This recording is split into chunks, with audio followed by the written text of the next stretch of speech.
Silicon city ಬೆಂಗಳೂರಿನ ಹೊರಭಾಗದಲ್ಲಿ 2 ತಿಂಗಳ ಹಿಂದೆ ಒಂದು ರೇವ್ ಪಾರ್ಟಿ ನಡೀತಾ ಇತ್ತು. ಅದರ ಮೇಲೆ ಇದ್ದಕ್ಕಿದ್ದ ಹಾಗೆ ಸಿಸಿಬಿ ಪೊಲೀಸರು ರೇಡ್ ಅನ್ನು ಮಾಡಿದ್ರು. ಆ ವಿಚಾರಕ್ಕೆ ಸಂಬಂಧಪಟ್ಟಂತೆ ಈಗ ಮತ್ತಷ್ಟು ಬೆಳವಣಿಗೆಗಳಾಗಿದೆ.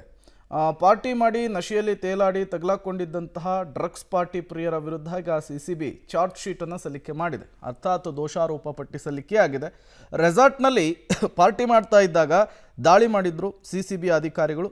ಪಾರ್ಟಿಯಲ್ಲಿದ್ದಂತಹ 100ಕ್ಕೂ ಅಧಿಕ ಮಂದಿಯನ್ನು ವಶಕ್ಕೆ ಪಡೆದು ವಿಚಾರಣೆಯನ್ನು ಮಾಡಿ ಅವರ ಬ್ಲಡ್ ಸ್ಯಾಂಪಲನ್ನು ಕಲೆಕ್ಟ್ ಮಾಡಲಾಗಿತ್ತು. ಅದರಲ್ಲಿ ತೆಲುಗು ನಟಿ ಹೇಮಾ ಸೇರಿ ಹಲವು ಮಂದಿ ಡ್ರಗ್ಸ್ ಸೇವನೆ ಮಾಡಿದ್ದು ಸಾಬೀತಾಗಿದೆ.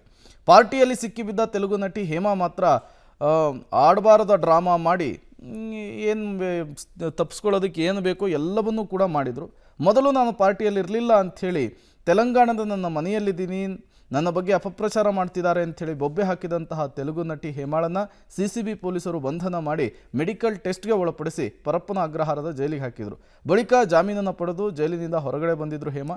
ಇದಾದ ಬಳಿಕ ಪ್ರಕರಣದ ತನಿಖೆ ಮಾಡಿರುವಂತಹ ಸಿಸಿಬಿ ಪೊಲೀಸರು ತೆಲುಗು ನಟಿ ಹೇಮಾ ಸೇರಿದಂತೆ ಒಟ್ಟು 75 ಮಂದಿಯ ವಿರುದ್ಧ ದೋಷಾರೋಪ ಪಟ್ಟಿಯನ್ನು ಸಲ್ಲಿಕೆ ಮಾಡಿದ್ದಾರೆ న్యాయాలయಕ್ಕೆ.